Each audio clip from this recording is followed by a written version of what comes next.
How does UN Security Council authorize force under jus ad bellum? Imagine a world where countries can go to war whenever they feel like it. It sounds chaotic, right? That's why international law sets rules about when force is allowed. Today, we'll explore how the United Nations Security Council decides when force is justified under the law known as jus ad bellum. Jus ad bellum is the part of international law that determines when it is lawful for a country to use force against another. The main rule comes from the United Nations Charter, which was created after World War II to prevent chaos and war. The Charter says that countries should not use force in their relations with each other. This is written in Article 2, Paragraph 4, which bans the threat or use of force. But there are two main exceptions. The first is self-defense. If a country is attacked, it can use force to defend itself, and it does not need permission from anyone else. The second exception is when the United Nations Security Council gives permission. This is where the Security Council plays a key role. The Security Council is a group of 15 countries that keep peace around the world. Under Chapter 7 of the United Nations Charter, the Council can decide if a situation threatens peace or security. If they agree, they can take action, including authorizing military force.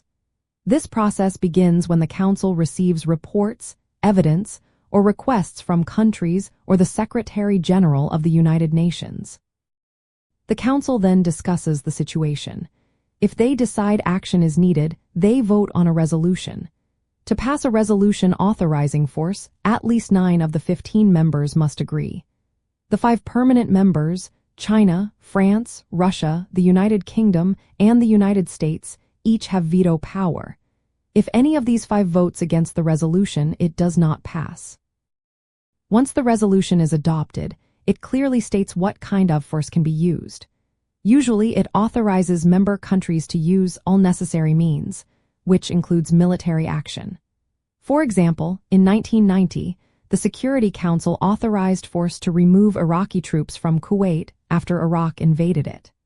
In 2011, the Council approved a no-fly zone over Libya to protect civilians. It's important to understand that Security Council authorization is different from self-defense.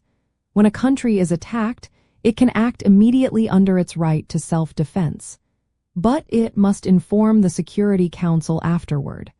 The Council can then decide if further action is needed. Now, how does this connect with international humanitarian law? When the Security Council authorizes force, it is acting under jus ad bellum, which is about the legality of going to war. But once the fighting begins, the rules of international humanitarian law, also called jus in bello, come into play. These laws set standards for how wars are fought, protecting civilians and prisoners of war. Even if a war is authorized by the Security Council, all parties must follow these humanitarian rules. This separation ensures that the legality of going to war does not affect how the fighting is conducted. It's about making sure that even in war, there are rules to protect those who are not fighting. So, in summary, the Security Council authorizes force by identifying threats to peace and security, then passing a resolution that allows member states to use military force. This process is carefully regulated to prevent chaos.